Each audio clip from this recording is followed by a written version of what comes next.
Proses pembelajaran daring kelas 4 SD swasta HKBP Batu 4 wali kelas Evi Juliana Mani.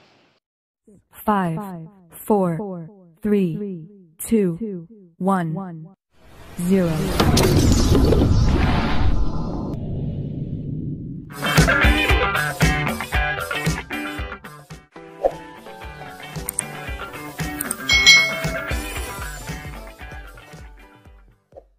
Nah, hari ini kita akan belajar bersama untuk mata pelajaran tematik kelas 4.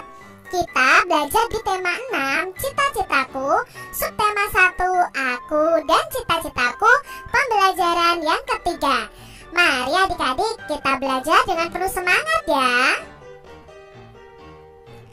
Pernahkah kamu mendengar ucapan berikut? Gantungkan cita-citamu setinggi langit. Nah, kalimat itu mengajak kita agar berusaha sekuat tenaga mencapai cita-cita kita. Artinya, kita harus selalu bersemangat dan tidak mudah menyerah dalam meraih cita-cita kita, adik-adik. Benny berjalan beriringan dengan Made. Made tertarik dengan sebuah gulungan koran anak yang dibawa oleh Benny. "Apa yang kamu bawa, Ben?" tanya Made. "Aku ingin menunjukkan sebuah artikel di koran ini kepada Bu Benny," sambil tersenyum. "Artikel tentang apakah itu, Ben? Aku jadi penasaran," kata Made tidak sabar. "Ini tentang seorang pemuda yang berani kawan. Walaupun masih muda, ia telah menjadi peternak dan pengusaha yang hebat," kata Benny bangga. "Wah, hebat! Bolehkah aku membacanya sekarang?" pinta Made tidak sabar. "Hanya untuk kawanku, kau boleh membacanya sekarang sebelum aku memberikannya kepada Bu Guru," jawab Benny sambil mengulurkan gulungan koran anak tersebut kepada Benny. Nah, yuk kita baca yuk isi dari koran tersebut. Isi dari koran tersebut berjudul "Peternak Muda dari Malang." Menjadi pengusaha di usia muda mungkin bukan tujuannya. Ia hanya ingin membangun usaha sendiri, usaha mandiri sesuai kuliah.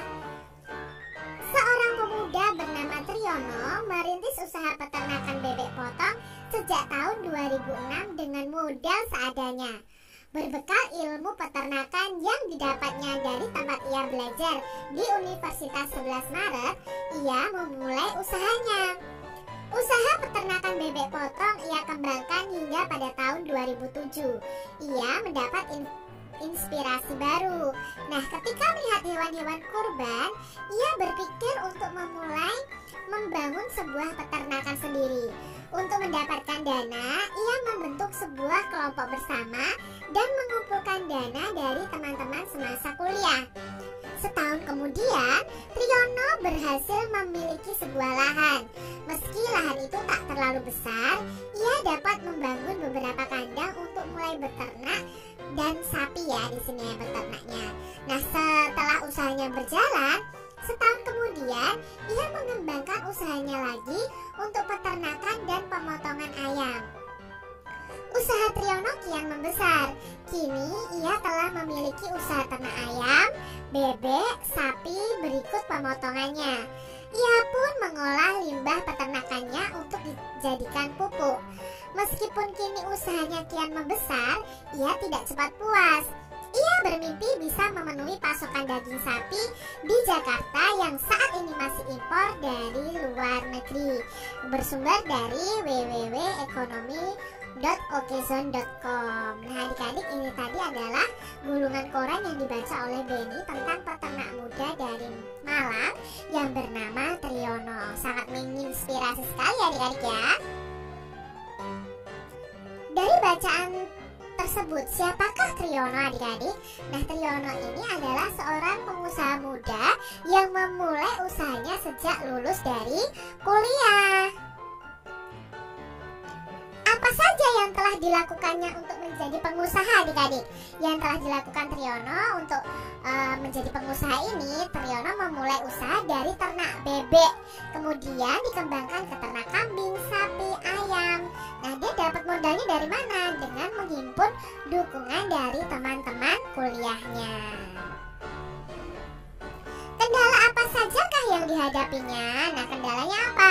Kendala yang dihadapi Triyono adalah modal dan lahan yang kurang memadai.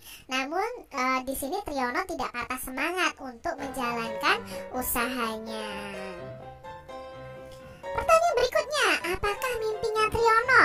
Nah, dia bermimpi untuk bisa memenuhi pasokan daging sapi di Jakarta yang saat ini masih impor dari luar negeri. Itu mimpi atau cita-citanya Triyono, bisa menjadi pemasok daging sapi di Jakarta. Adik-adik, beternak itu merupakan kegiatan mengembangbiakkan hewan ternak untuk memenuhi kebutuhan manusia. Nah, hewan ternak adalah hewan yang dipelihara manusia untuk memenuhi kebutuhan manusia. Nah, hasil hewan ternak yang dapat dimanfaatkan itu bisa berupa telur, daging, susu, dan kulitnya. Pemanfaatan tersebut tergantung dari jenis ternaknya. Apakah di tempat tinggal kalian itu ada kegiatan beternak, adik-adik?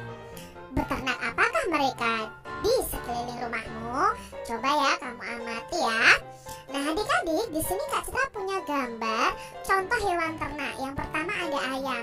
Ayam ini dimanfaatkan manusia untuk diambil apanya sih? Nah, dipelihara dan dimanfaatkan manusia untuk bisa menghasilkan telur dan daging.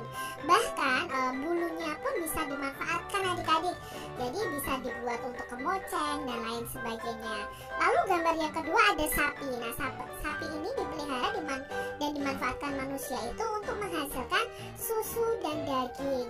Ada juga petani itu memanfaatkan tenaga dari sapi ini untuk membajak sawah juga ada. Lalu kulitnya pun bisa loh adik-adik dibuat kerupuk. Lalu kulitnya juga bisa dibuat wayang dan lain sebagainya. Gambar berikutnya ada gambar bebek. Nah, bebek ini dimanfaatkan manusia itu untuk diambil telur dan dagingnya juga. Lalu ada kambing. Kambing itu bisa dimanfaatkan ya, karena kambing itu bisa menghasilkan susu. Sekarang ada susu kambing etawa. Lalu kulitnya juga bisa dimanfaatkan, dagingnya juga bisa dimanfaatkan. Hewan-hewan tersebut dipelihara oleh manusia dan dimanfaatkan manusia itu sesuai dengan tujuannya. Para peternak berusaha agar hasil peternakannya itu memiliki kualitas yang baik. Lalu, keahlian apa sih yang dibutuhkan agar usaha peternakan itu dapat menghasilkan hewan ternak yang berkualitas? Tentunya para peternak ini harus berusaha menghasilkan hewan ternak yang berkualitas. Keahlian apa saja yang dibutuhkan? Nah, di sini keahliannya yang pertama adalah memilih bibit ternak yang berkualitas. Kalau mereka beternak ayam ya cari bibit ayam yang berkualitas ya, cari indukan ayam yang berkualitas. Lalu keahlian dalam perawatan hewan ternak, mereka harus tahu bagaimana cara merawat hewan ternak tersebut. Keahlian dalam penyediaan kandang yang sesuai dengan kebutuhan hewan ternak, itu juga harus diketahui. Keahlian dalam menjaga kebersihan hewan ternak, itu harus diketahui oleh peternak juga adik-adik. Keahlian dalam menyediakan pakan berkualitas bagi hewan ternak, dan keahlian dalam teknik mengembangbiakan hewan ternak tersebut. Nah, ini adalah keahlian-keahlian yang dibutuhkan oleh para peternak. Selain beternak, kegiatan pertanian merupakan kegiatan yang paling banyak dilakukan oleh masyarakat Indonesia. Nah, sebagai negara agraris, Indonesia ini memiliki lingkungan alam yang mendukung tumbuhnya aneka jenis tanaman pertanian. Kondisi tersebut menghasilkan produk pertanian dengan kualitas yang baik. Nah, di sini ada tumbuh-tumbuhan ya yang berasal juga diproduksi juga di pertanian Indonesia ya. Ada mangga, apel, brokoli, wortel, kebangkol dan lain sebagainya. Nah, tumbuhan itu dapat tumbuh subur jika dirawat dengan baik adik-adik. Selain perawatan, tumbuhan juga memerlukan lingkungan yang sesuai. Contohnya kalau kalau wortel itu bisa ditanam di tempat yang suhunya dingin ya, udaranya dingin. Nah, menurutmu di lingkungan seperti apakah pohon apel dan mangga itu dapat tumbuh dengan subur? Dan di lingkungan seperti apakah sayuran, brokoli, wortel, dan kol itu dapat tumbuh dengan subur? Nah, Kak Citra itu pernah tinggal di daerah pegunungan. Itu biasanya sayuran-sayuran itu ditanam di daerah pegunungan seperti itu, adik-adik. Nah, sekarang kita akan belajar tentang peta konsep. Apa itu peta konsep? Peta konsep adalah gambar yang menghubungkan satu ide utama dengan ide-ide pendukungnya. Nah, peta konsep ini dapat digunakan untuk menyajikan ringkasan suatu bacaan dengan menggunakan bagan atau diagram. Contohnya di sini, Kak Citra membuat peta konsep seperti ini. Lingkungan yang dibutuhkan tanaman atau hal-hal yang dibutuhkan oleh tanaman. Nah, ini pokok utamanya, ide utamanya yang berada di tengah ini. Apa saja sih yang dibutuhkan? Oh, yang dibutuhkan itu untuk suhunya. Lingkungan itu perlu suhu, perlu kelembapan, perlu tanah, perlu cahaya, perlu air, perlu nutrisi. Itu yang dibutuhkan oleh tanaman. Jadi tanaman untuk bisa tumbuh subur perlu suhu yang cocok, kelembapan udara yang cocok, tanah yang subur, cahaya yang cukup, air yang cukup, dan nutrisi yang cukup. Jadi ini yang namanya peta konsep. Yang pertama ini yang di tengah ini adalah ide pokoknya. Lah, di sini adalah penjabarannya, adik-adik. Itu namanya peta konsep. Adik-adik, Indonesia ini memiliki wilayah yang sangat luas dengan kondisi alam yang berbeda-beda. Perbedaan lingkungan alam itu menyebabkan perbedaan potensi sumber daya alam dan kegiatan penduduknya. Nah, perlu kalian ketahui, sumber daya alam itu dibagi menjadi dua. Ada sumber daya alam yang dapat diperbaharui dan ada sumber daya alam yang tidak dapat diperbaharui. Nah, sumber daya alam yang dapat diperbaharui adalah sumber daya alam yang dapat dihasilkan kembali dalam waktu yang tidak lama. Contohnya sumber daya alam yang dapat diperbaharui adalah tumbuhan dan hewan. Kita dapat menghasilkan kembali tumbuhan dan hewan untuk dimanfaatkan. Nah, tumbuhan dapat dihasilkan melalui usaha pertanian, hewan juga bisa dihasilkan melalui usaha peternakan. Maka karena bisa dihasilkan kembali dalam waktu yang tidak lama, mereka disebut dengan sumber daya alam yang dapat diperbaharui. Nah, adik-adik, kalian bisa membuat kelompok untuk berdiskusi nih. Kalian bisa berkelompok dengan teman-teman kalian di antara lingkungan-lingkungan berikut, termasuk lingkungan apakah daerah tempat tinggalmu, apakah pegunungan atau dataran rendah atau pantai. Nah, lalu tuliskan potensi sumber daya alam yang ada di daerahmu dan tuliskan juga mata pencaharian penduduk di daerahmu. Kalian bisa membuat laporan seperti ini nih, adik-adik. Bisa kalian kerjakan bersama teman kalian di rumah ya. Nah, Kak Citra punya contoh nih di sini. Contoh tabelnya, misalnya lingkungan daerah tempat tinggal pegunungan. Nah, potensi sumber daya alamnya apa? Oh, biasanya di pegunungan itu ada kopi, ada teh, ada karet, seperti itu. Nah, mata pencaharian penduduknya apa? Biasanya ada kebun, petani, peternak juga di daerah pegunungan. Lalu untuk lingkungan daerah tempat tinggal dataran rendah, biasanya potensi sumber daya alamnya itu ada palawija, kelapa sawit, dan tebu. Nah, mata pencahariannya biasanya petani, pedagang, buruh, dan lain sebagainya. Lalu yang tinggal di daerah pantai. Nah, di daerah pantai itu potensi sumber daya alamnya apa? Ada ikan, rumput laut, garam, hutan mangrove. Ya, lalu pencahariannya, mata pencahariannya itu biasanya nelayan, lalu perajin, bisa penghasil garam, petambak ya, penambak ikan, seperti itu. Itu contoh dari tabel yang bisa Kak Citra sajikan. Adik-adik bisa mengamati lingkungan kalian, apakah lingkungan kalian itu termasuk daerah pegunungan, dataran rendah, atau pantai. Nah, dari kegiatan itu kita bisa menyimpulkan apakah potensi sumber daya alam yang ada di daerahmu sesuai dengan lingkungannya.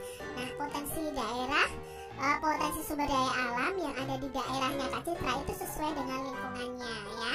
Contohnya di sini, apakah mata pencaharian penduduknya itu sesuai dengan lingkungannya? Ya, biasanya akan sesuai adik-adik. Contohnya penduduk yang tinggal di pegunungan kebanyakan akan menjadi petani dan peternak karena tersedianya lahan yang luas dan subur. Sedangkan untuk penduduk yang tinggal di daerah dataran rendah itu bekerja sebagai petani, pedagang, dan buruh karena dataran rendah itu cocok untuk pertanian dan perdagangan. Sedangkan untuk yang tinggal di pantai itu biasanya sebagai nelayan, perajin garam, petambak ya, dan lain sebagainya. Jadi sesuai dengan potensi sumber daya alam dan lingkungan yang ada. Nah adik-adik, selain itu kalian juga bisa berdiskusi dengan teman kalian dan menulis apa saja cita-cita dari teman-teman kalian dan manfaat dari cita-cita teman kalian tersebut. Jadi kalian tuliskan nih di sini, ada nama siswa, lalu cita-citanya apa dan manfaatnya untuk lingkungan tempat tinggalnya itu apa.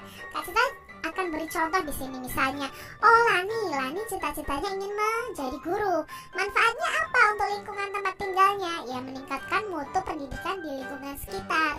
Oh Dayu cita-citanya menjadi penari Bali misalnya. Oh manfaatnya apa? Melestarikan kebudayaan daerah tempat tinggalnya. Siti cita-citanya ingin menjadi dokter misalnya, seperti itu ya. Memberikan layanan kesehatan masyarakat di sekitarnya dan lain sebagainya. Jadi kalian bisa menuliskan cita-cita dari teman-teman kalian nih. Kalian wawancara teman-teman kalian, apa sih cita-cita mereka, dan tuliskan juga manfaat dari cita-cita mereka untuk lingkungan tempat tinggalnya. Keragaman sumber daya alam, lingkungan, dan pekerjaan serta cita-cita akan memperkaya masyarakat Indonesia. Kini kamu tahu bahwa keragaman itu membuat hidupmu semakin berwarna. Keindahan keragaman dituangkan dalam puisi berikut ini. Ayo kita simak puisi berikut ini. Nah, ini adalah puisi Hidupku Penuh Warna karya Dekaritas. Mari kita baca bersama-sama adik-adik. Bukit-bukit itu membiru dari jauh. Laut itu pun membiru dari jauh. Mereka terlihat sama, walaupun berbeda. Keduanya indah, keduanya memesona. Walaupun berbeda, keduanya tak terpisah. Aku, kamu, dan kalian. Cita-cita kita mungkin berbeda. Bukan siapa yang berlebihan, tapi kita akan bersama meraihnya. Hidupku penuh warna, seperti pelangi di bawah langit. Berbeda itu indah, yang membuat kita bersyukur pada Ilahi. Itu adalah puisi Hidupku Penuh Warna. Coba ya adik-adik ya, mungkin kalian bisa membacanya lebih baik dari Kak Citra. Nah adik-adik, dalam puisi tadi apa sih judulnya dan siapa pengarangnya? Nah judulnya itu adalah Hidup Penuh Warna dan pengarangnya adalah Dekaritas. Lalu pertanyaan berikutnya, apakah yang kamu bayangkan ketika kamu membaca judul puisi tersebut? Apa sih yang kamu bayangkan adik-adik? Nah Kak Citra di sini membayangkan keanekaragaman dalam kehidupan karena hidup penuh warna. Oh berarti ada keanekaragaman nih. Berikutnya, menurutmu apakah isi puisi tersebut? Nah, menurut Kak Citra, isi dari puisi tersebut adalah cita-cita yang beragam itu dapat diraih jika ada kebersamaan. Berapakah jumlah bait dalam puisi tersebut? Nah, jumlah baitnya tadi ada 4 bait ya adik-adik ya, dan setiap baitnya itu ada 4 baris. Begitu, lalu berapakah jumlah bait dalam puisi tersebut ya? Ini bukan bait tapi seharusnya baris ya adik-adik ya. Nah jumlah barisnya dalam setiap bait puisi tersebut ada 4 baris. Tentukanlah rima setiap bait pada puisi tersebut. Di sini Kak Citra akan memberi contoh tentang rima ya. Ingat, rima adalah huruf vokal di akhir baris adik-adik. Contohnya di sini, bukit-bukit itu membiru dari jauh. Nah, ini berarti rimanya adalah U ya. Laut itu pun membiru dari jauh ya. Ini adalah U juga. Mereka terlihat sama. Nah, ini rimanya adalah A. Walaupun berbeda, rimanya juga A juga. Nah, dalam satu bait ini ada rima yaitu U, A, A. Ya, berarti ini namanya adalah rima pasang karena berpasangan ya adik-adik rimanya. Yang kedua, bait kedua, keduanya indah. Ya, A ya. Keduanya memesona. A juga. Walaupun berbeda, ya, walaupun berbedanya juga A juga. Keduanya tak terpisah. Nah, adik-adik, ini namanya adalah rima terus karena rimanya sama ya adik-adik ya. Kita ambil ini dari bunyi vokalnya, bunyi huruf vokalnya yang terakhir ya adik-adik ya. Ada juga nanti kalau kalian lebih tingkatannya lebih tinggi lagi, kalian akan membedakan berdasarkan bunyinya ya. Di sini ada A, ini ada A, ini ada A, ini ada A. Jadi nanti ada rima yang berbeda lagi seperti itu. Nah, tugas adik-adik adalah mencari rima dari bait ketiga dan bait keempat. Bisa kalian tuliskan di buku tulis kalian masing-masing. Nah, demikian tadi adik-adik pembahasan kita di tema 6, subtema 1, pembelajaran yang ketiga.